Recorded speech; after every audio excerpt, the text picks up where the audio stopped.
Bismillahirrahmanirrahim. Assalamualaikum warahmatullahi wabarakatuh.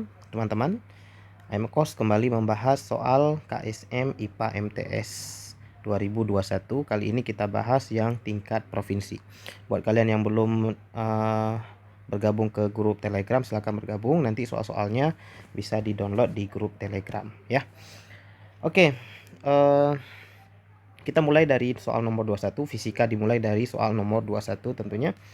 Salah satu peserta KSM tahun 2021 mendengar azan dari musola di dekat rumahnya. Jika cepat rambat gelombang bunyi dalam dinding rumah adalah V, adalah akar pangkat 2 dari Y per Rho dengan Y modulus Young dan Rho massa jenis zat padat, maka modulus Young dapat dinyatakan dalam satuan. Oke, kita langsung saja. Soal ini kita buat rumusnya dulu ya. V sama dengan akar Y per Rho gitu ya. Y per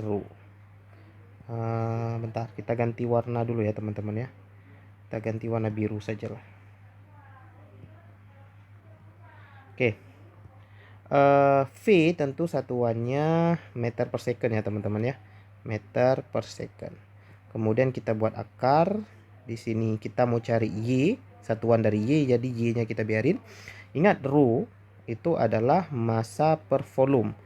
Massa per volume, massa itu kilogram, volume itu adalah meter kubik gitu ya.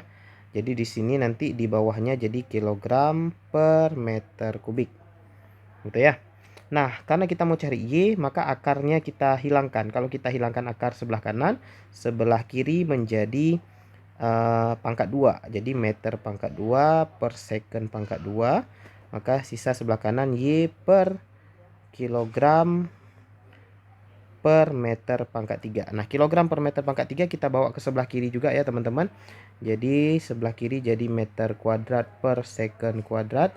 Kemudian kilogram per meter pangkat 3-nya kita udah bawa ke sebelah kiri. Jadi sisa sama dengan Y di sebelah kanan. Ya kan? Nah, kemudian meter kuadrat itu bisa kita coret dengan meter pangkat 3. Sisa meter di bawah. Ya, jadi sisanya apa nih? Y sama dengan sisanya tentu kita buat di sebelah sini aja tetap. Jadi kilogram per meter. Kemudian ada second kuadrat gitu teman-teman ya. Ini nilai Y. Nah, kita perhatikan jawabannya teman-teman. Jawabannya dalam N dan M. N itu adalah Newton gitu ya. Newton itu adalah kilogram meter per second kuadrat. Ya, kilogram meter per second kuadrat. Artinya meternya di atas, teman-teman. Nah, gimana cara kita ubah kilogram per meter per second kuadrat ini menjadi Newton? Ya. Artinya ini saya biarkan Newtonnya di sini ya. Nah, jadi kalau kita mau ubah dia menjadi Newton, maka harus ada meternya di atas. Agar meternya muncul di atas, berarti kita kali meter per meter. Gitu ya. Jadi kita boleh kaliin meter tapi dibagi dengan meter. Meter per meter kan 1. Jadi kita tidak merubah nilai. Maka kita buat Y sama dengan kilogram meter gitu ya. Kemudian per second kuadrat gitu ya. Tapi ada meter kuadrat di bawah hasil dari meter kali meter. Ups, sorry. Gitu ya teman-teman ya. Nah, ini menjadi Newton nih. Jadi kilogram meter per second kuadrat ini berubah menjadi Newton gitu ya. Maka ini bisa sama dengan Newton per meter kuadrat. Atau kita tulis Newton kali meter pangkat min 2. Naik ke atas itu jadi min teman-teman. Jadi jawabannya B. Gitu ya teman-teman ya, gampang. Jadi intinya di sini main satuan aja. Kemudian ada ya matematikanya sedikit lah. Kita lanjutkan soal nomor 22. Abdurrahman dan Abdul Rahim, peserta KSM 2021, sedang menguji gerak benda pada bidang miring. Dua benda A dan B bergerak pada bidang miring dengan kecepatan awal 0 serta kemiringan bidang beta. Jadi kita gambar dulu lah ya. Soalnya kondisinya lebih kurang begini. Ini ada bidang miring gitu ya. Nah, ginilah bidang miring ya. Di sini kemiringannya beta. Oke. Nah, kemudian ada benda A dan ada benda B katanya. Kecepatan awalnya 0, turun ya. Kedua benda tersebut identik katanya. Kita nggak tahu nih bendanya bulat, peta atau gimana gitu ya.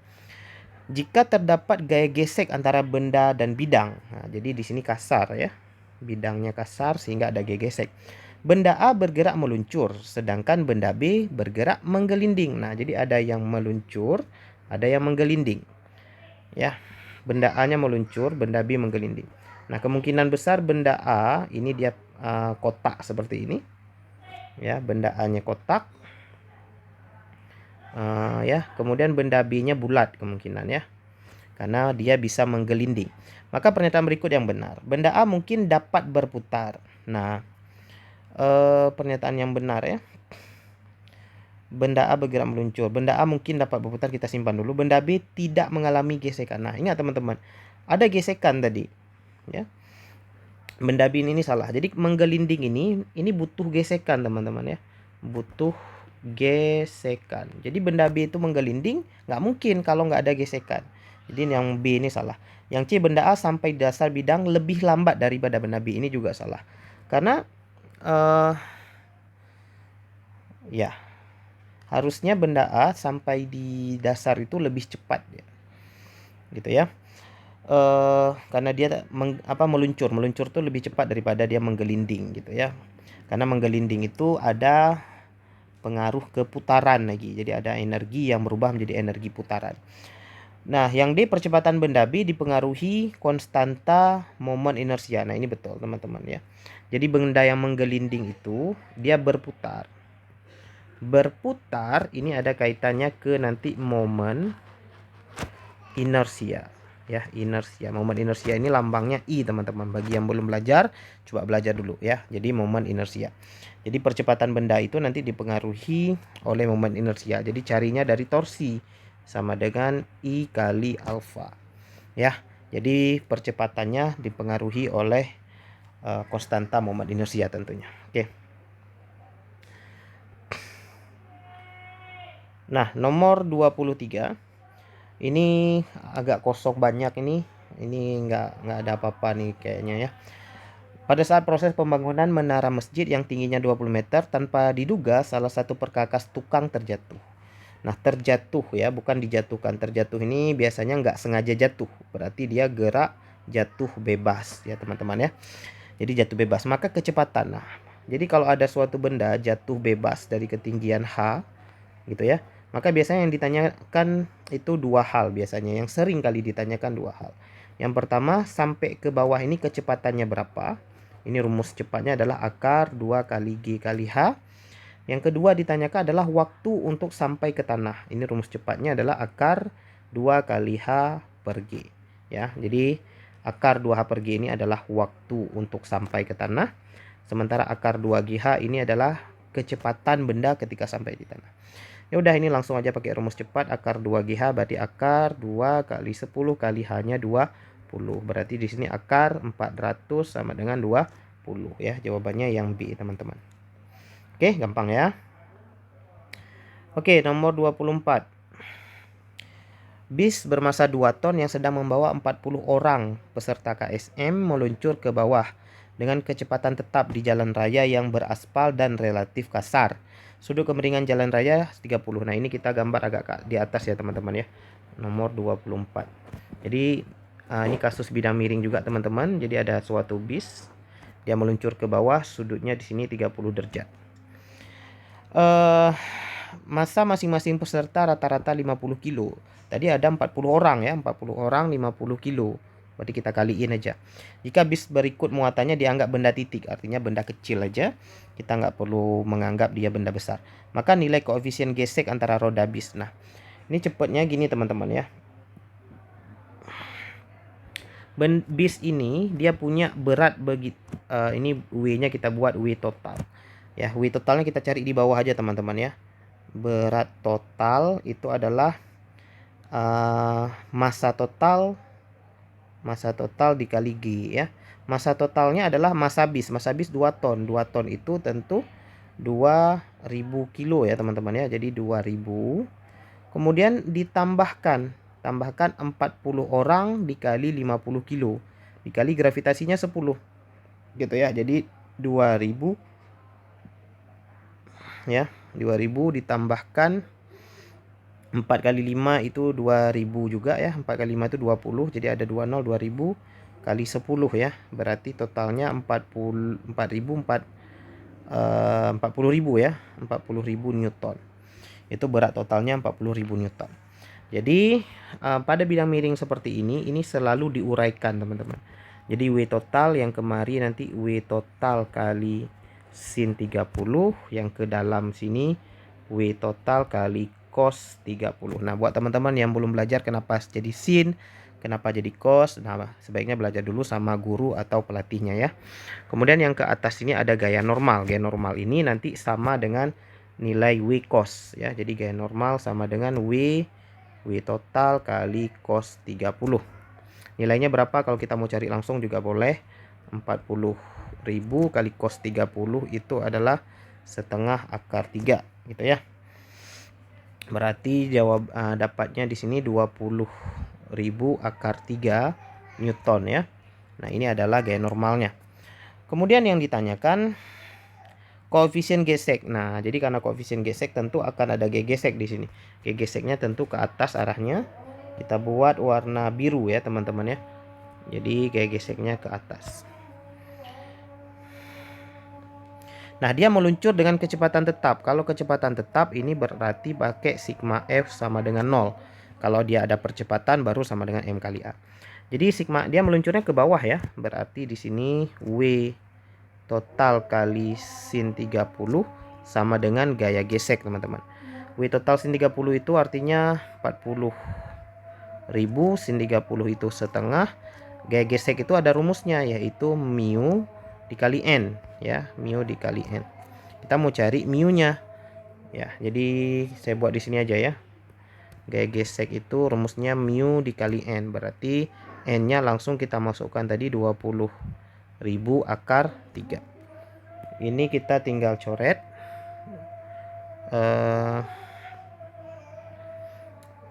nolnya ya, atau 40.000 dengan 20.000 sisa 2 ya. 2-nya dicoret dengan 2 hilang ya. Berarti jawabannya kemari, sisa di kiri 1, sisa di kanan mu akar 3.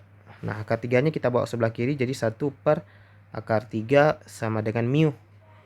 Ya, 1 per akar 3 sama dengan mu ini nggak ada jawabannya.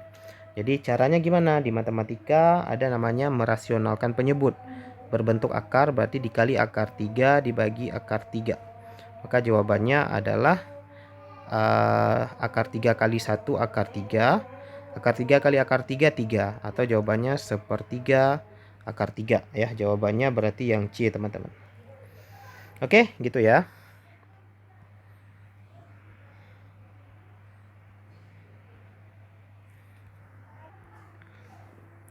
Nomor 25. Seorang peserta KSM 2021 menggunakan ballpoint pen yang dilengkapi dengan pegas kecil di dalamnya. Untuk menggunakannya diperlukan gaya tekan pada ujung atas ballpoint pen sebesar 50 Newton. Sehingga ujung bagian bawahnya keluar sepanjang 1 cm. Energi potensial pegas. Nah, yang ditanyakan energi potensial pegas. Nah, ini rumusnya energi potensial pegas itu setengah kali K kali X kuadrat. Nah, dimana K-nya konstanta pegas. Itu rumusnya adalah F per X gitu ya. Jadi kalau kita ganti setengah kali F per X kali E kuadrat, jadi X-nya hilang 1. Maka sisanya adalah setengah kali F kali X gitu ya. Nah, kita tinggal masukkan aja nih. Berarti EP sama dengan setengah F-nya 50 Newton, gaya tekan X-nya adalah 1 cm. Tapi 1 cm-nya kita ubah dulu ke meter, jadinya 0,01 meter ya. 0,01 berarti 50 kali 0,01 geser nolnya setengah kali 0,5 gitu ya. Berarti dapatnya 0,25. Jawabannya yang A, teman-teman. Next, nomor 26. Sejarah mencatat Muslim dari Indonesia melakukan pergi haji dengan naik kapal laut menuju Arab Saudi. Gitu ya. Kapal dengan material besi dapat mengapung di lautan. Gitu katanya. Jadi kapal itu bisa ngapung katanya ya. Nah, pertanyaannya adalah mengapungnya karena menggunakan prinsip gaya Archimedes. Gaya Archimedes ini bahasa lainnya adalah gaya apung ya gitu ya. Gaya apung teman-teman. Nah, gaya apung ini rumusnya adalah Rho kali G kali V. Rho-nya adalah Rho fluida atau Rho cairannya, V-nya adalah volume benda yang tercelup. Jadi ditanyakan dalam soal adalah gaya Archimedes ini ditentukan oleh apa? Massa jenis benda enggak? Yang betul tuh massa jenis cairan. Massa jenis cairan betul, massa benda enggak. Massa cairan dan keadaan benda dalam cairan iya, massa cairan enggak. Volume benda yang tercelup iya, massa jenis cairan iya. Volume benda yang tercelup, keadaan benda di cairan. Oh, ini salah juga, keadaan benda di cairan ini salah juga teman-teman ya. Jadi jawaban yang benar adalah C ya. Oke, gitu. Yang 27. Untuk memenuhi kebutuhan berwudu, katanya Ahmad membuka keran air dengan luas penampang 2 cm kuadrat. Nah, ini adalah luasnya 2 cm kuadrat. A kita ubah ke meter kuadrat. 2 kali 10 pangkat min 4 ya. Pangkat min 4 meter kuadrat teman-teman. Nah, ini buat yang belum paham cara ubah cm kuadrat ke meter kuadrat. Nah, ini silakan belajar dulu sama bapak ibu gurunya atau sama pelatihnya ya. Nah, ini 2 kali 10 pangkat min 4. Jika kecepatan aliran air ini adalah V-nya, berwudu selama 1 menit, ini adalah T, kita ubah ke second, 60 second, maka volume air yang dibutuhkan. Jadi rumusnya di sini adalah pakai rumus debit teman-teman. Ya, pakai rumus debit. Nah, ini silahkan belajar tentang debit. Rumus debit itu Q ada 2 rumusnya, volume per dengan waktu dan A luas kali dengan kecepatan. Jadi V per T sama dengan A kali V. Jadi ada 2 rumusnya. Bisa V per T, V-nya itu volume, atau A kali V. Tapi V yang di A itu adalah kecepatan. Nah, kita pakai rumus ini aja berarti. V-nya adalah ditanyakan, T-nya 60, A-nya itu tadi 2 kali 10 pangkat min 4. Kemudian V-nya itu adalah 5 teman-teman. Ya, 2 kali 5 itu 10, berarti sisanya gini. V sama dengan 10 kali 10 min 4 dikali 60 ya. 60 juga ke sebelah kanan jadi kali. Jadinya 10 kali 10 min 4 tinggal 10 min 3 kali 60 gitu ya. Artinya apa? 10 min 3 itu dia kayak bagi 1000 ya teman-teman ya. Bagi 1000 berarti jawabannya 0,06 jawabannya. Gitu ya. Next, nomor 28, untuk kepentingan tertentu di kota Mekah dan Madinah digunakan peralatan berbahan material yang lambat naik suhunya. Nah, lambat naik suhunya itu harus benda yang kalor jenis tinggi teman-teman ya. Jadi kalau lambat naik suhunya itu berarti kalau jenisnya tinggi. Kalau lebur rendah itu artinya bendanya melebur pada suhu yang rendah. Kapasitas kalor rendah enggak ya, konduktivitas termal itu ke perpindahan kalor. Jadi jawaban yang tepat adalah yang A. Oke, nomor 29, melalui kajian Al-Quran dan ilmu sains, kita dapat mengetahui adanya isyarat ilmiah dalam surat Al-Infitar ayat 7 yang dapat dijelaskan dengan hukum termodinamika ya. Ini pertanyaannya apa sih kok panjang banget? Oke, pertanyaannya mengenai termodinamika yang salah katanya ya. Hukum ke-0 termodinamika menjelaskan tentang kesetimbangan termal. Artinya termal ini kesetimbangan suhu ya. Dari satu sistem atau lebih, ini betul. Yang salah ya yang ditanya ya teman-teman. Hukum pertama termodinamika, ini hukum pertama menyatakan bahwa perubahan kalor suatu sistem merupakan kontribusi dari perubahan energi internal sistem dan ini. Jadi ini juga betul. Jadi hukum ke pertama itu Q sama dengan delta U tambah W persamaannya. Delta U-nya Q-nya kalor, delta U itu perubahan energi dalam atau energi internal. Internal itu artinya dalam, perubahan energi dalam. W-nya adalah usaha atau kerja. Jadi ini juga betul. Yang B, yang C, proses termik saat volume konstan menyebabkan W sama dengan ini salah. Jadi jawabannya yang C. Jadi kalau volume konstan teman-teman, pembahasannya adalah kalau volumenya tetap atau konstan, ini usahanya jadi 0 teman-teman. Kalau usahanya jadi 0 dari persamaan yang hukum ini tadi, kalau W-nya 0 berarti Q sama dengan delta U ya. gitu. Jadi bukan W sama dengan Q, tapi Q sama dengan delta U karena W-nya 0. Nah, ini saat volume konstan. Nah, jadi volume konstan itu sering juga disebut proses isokorik. Ya, proses isokorik atau isovolum. Nah, teman-teman silakan belajar tentang isokorik, ada isobarik gitu ya. Ada nanti isotermik. Kemudian yang terakhir ada adiabatik yang di nomor D ya. Jadi nomor D ini juga betul. Jadi yang salah cuman yang C. Jadi buat teman-teman yang belum belajar, belajar dulu isokorik, isobarik, isotermik, dan adiabatik dengan hukum termodinamika. Insya Allah ini paham nomor 29 kalau udah paham. Udah pernah baca ya. Karena ini nggak ada hitung-hitungan, cuman konsep doang. Nomor 30, dua orang santri salah satu pondok berada dalam ruang yang berbeda. Ahmad berada di ruang taklim yang berjarak 30 meter dari pondok masjid. Sementara Rizal jaraknya 40 meter dari masjid. Jika pada saat bersamaan keduanya mendengarkan lantunan suara azan, maka perbandingan intensitas bunyi. Jadi perbandingan intensitas bunyi itu rumusnya gini, I1 per I2 sama dengan R2 per R1 tapi dikuadratkan teman-teman.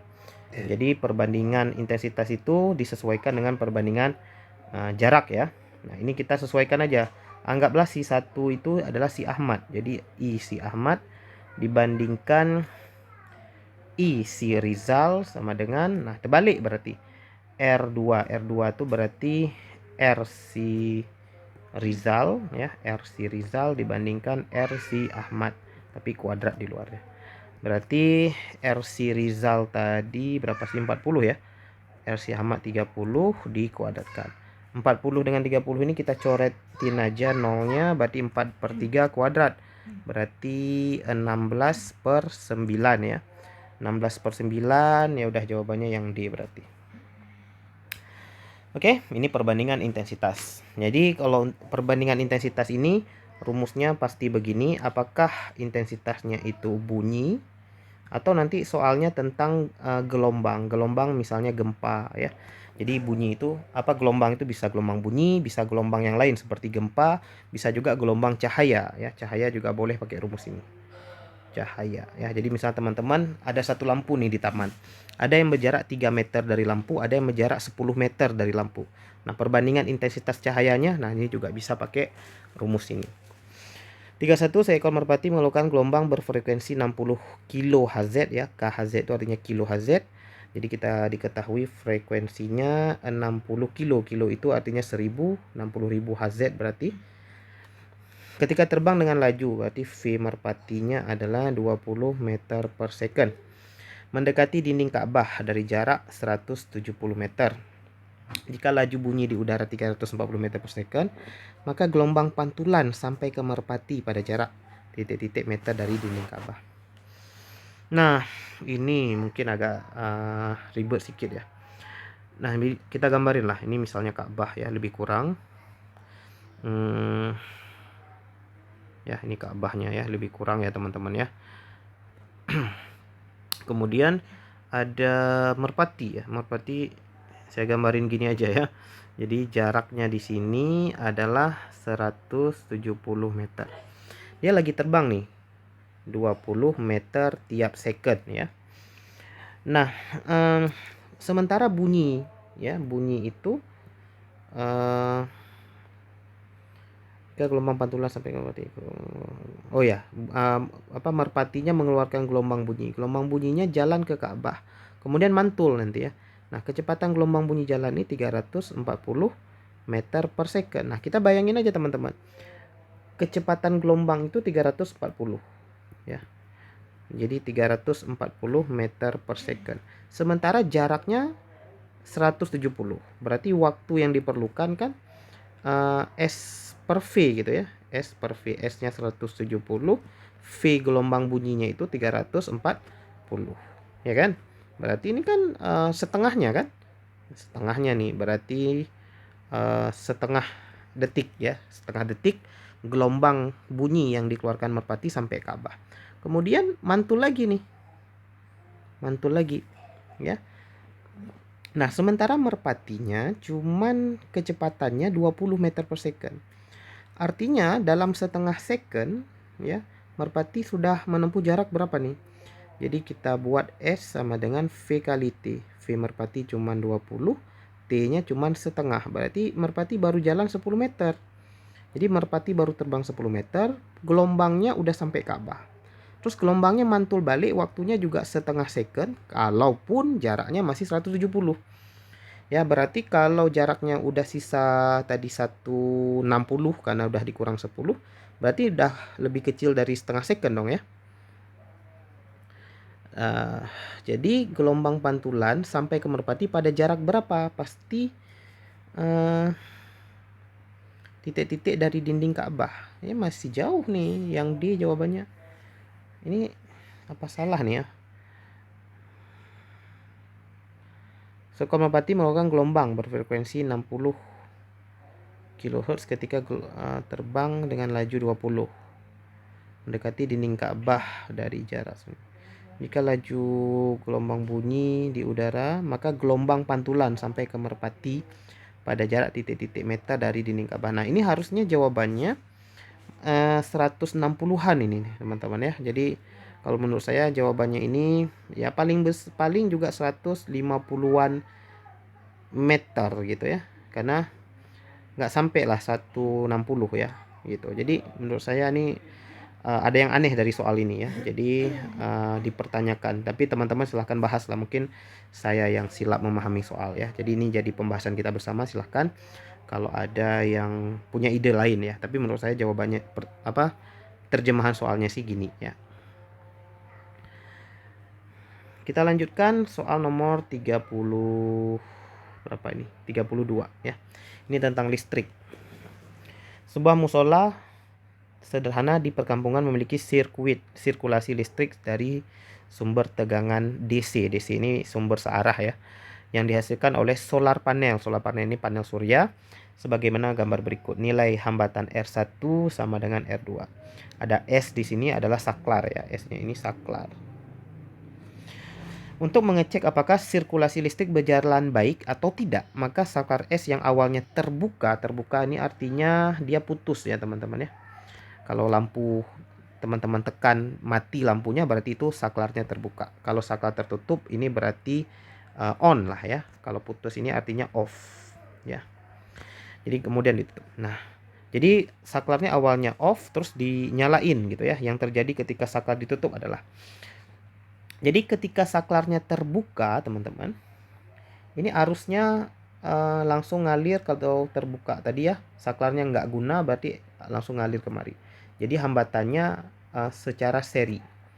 Tapi kalau saklarnya ditutup, ini jadinya sebenarnya masih tetap seri ya. Kalau di saklar ini tidak ada apa-apa sebenarnya, tapi gitu ya. Kecuali di saklar kita anggap ada hambatan gitu ya. Nah, ini baru beda. Tapi kalau di saklarnya nggak ada apa-apa ya nggak ngaruh sebenarnya nih. Coba kita baca dulu pembahasannya ya. Apa jawabannya ya?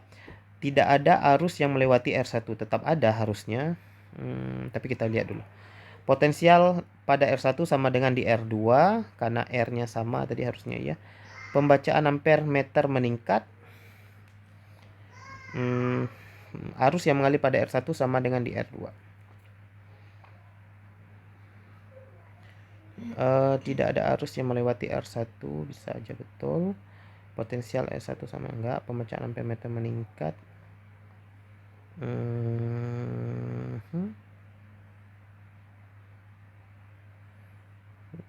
Ya, harusnya meningkat juga nih. Arus yang mengalir R1 sama dengan, tidak ada arus yang melewati R1.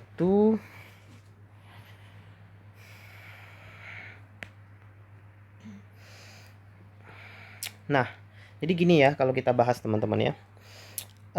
Sekarang ketika saklarnya on atau terhubung, arus jadi punya dua pilihan, ngalir ke saklar dan ngalir ke hambatan. Nah, di saklar ini cuma ada kabel, berarti hambatannya kecil sekali dibandingkan dengan R1. Jadi kalau begitu tidak ada arus melewati R1 ini salah. Tetap ada arus yang melewati R1, tapi mungkin lebih kecil dari sebelumnya. Potensial R1 sama dengan R2 ini juga ini salah ya, karena R1 itu sudah bercabang dengan si saklar. Kalau awalnya iya, tapi kalau udah bercabang udah enggak. Pembacaan parameter meningkat gitu ya. Ini betul. Arus yang mengalir pada R1. Nah, ini juga salah. Jadi jawabannya C. Nah, kenapa pembacaan ampere meter meningkat? Jadi saklar yang ditambahkan ke R1, saklar itu ditambahkan secara paralel ya. Saklar ditambah. Ya, bukan ditambahan sebenarnya. Jadi dihidupkan saklar itu sama seperti saklar ditambah secara paralel. Nah, paralel ini teman-teman sifatnya memperkecil hambatan. Jadi R-nya hambatan totalnya jadi kecil. Jadi hambatan totalnya jadi kecil. Kalau hambatannya kecil, arusnya jadi meningkat. Ya, jadi arus yang melalui nanti ampere meter ini jadi naik. Makanya jawabannya yang C, teman-teman. Oke, nomor 33, Pak Halim memiliki rumah berada 6 meter di bawah kabel saluran udara tegangan ekstra tinggi atau SUTED. Ya. Sementara rumah Pak Hasan berada 18 meter di bawah SUTED. Jika pada saat kabel dialiri arus I dan terukur kuat medan magnet di rumah Pak Salim sebesar B, maka besarnya kuat medannya. Ini tentang kuat medan, teman-teman ya. Kuat medan listrik itu rumusnya mu 0 kali I per 2 pi A gitu ya. Jadi kita bisa ambil kesimpulan bahwa B itu berbanding terbalik dengan A, teman-teman.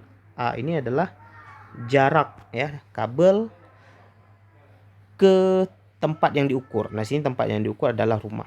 Berarti kalau terbalik gini rumah perbandingannya gini, B1 per B2 sama dengan A2 per A1 karena perbandingannya tadi adalah perbandingan terbalik. Ya udah, kita masukkan aja B1, anggap aja rumah Pak Hasan ya, B1 yang ditanya, B2-nya rumah Pak Salim itu sebesar B, A2-nya berarti jarak rumah Pak Salim. Pak Salim tadi rumahnya 6 meter, sementara Pak Hasan 18. Berarti jawabannya B1 sama dengan 6 dengan 18, kalau kita bagi itu sepertiga ya.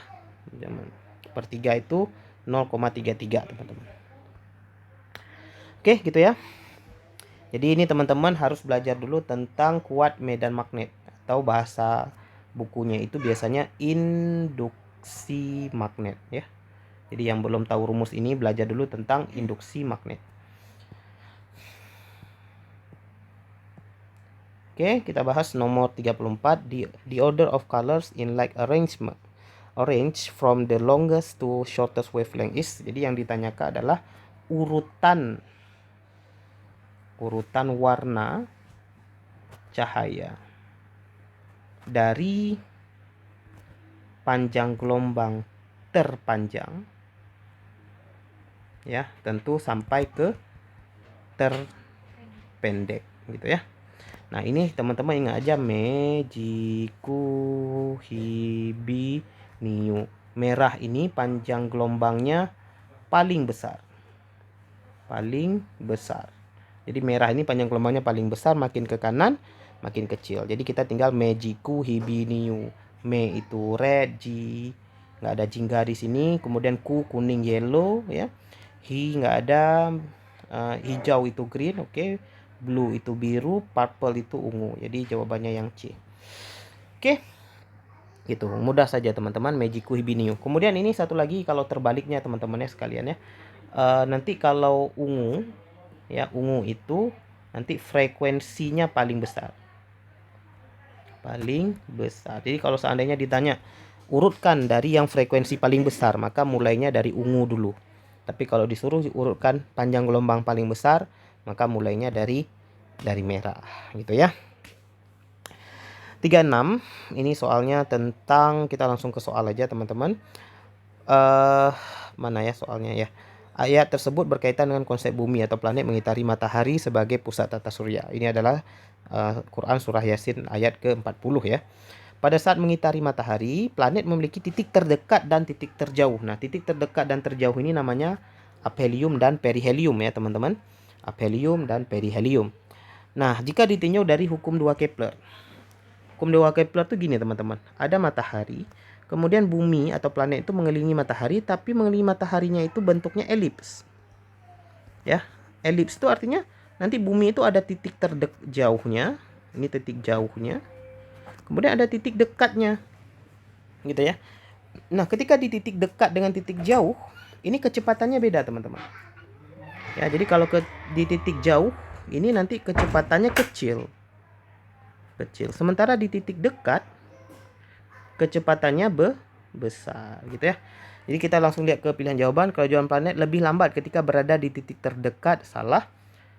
Kelajuan planet lebih cepat ketika berada di titik terdekat. Nah, jawabannya yang B langsung. Oke. Nah,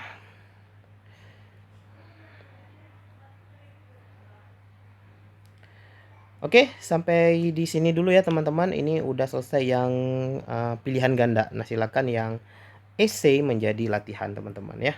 Menjadi latihan. Oke, kita akhiri. Semoga bermanfaat. Alhamdulillahirabbil alamin. Assalamualaikum warahmatullahi wabarakatuh.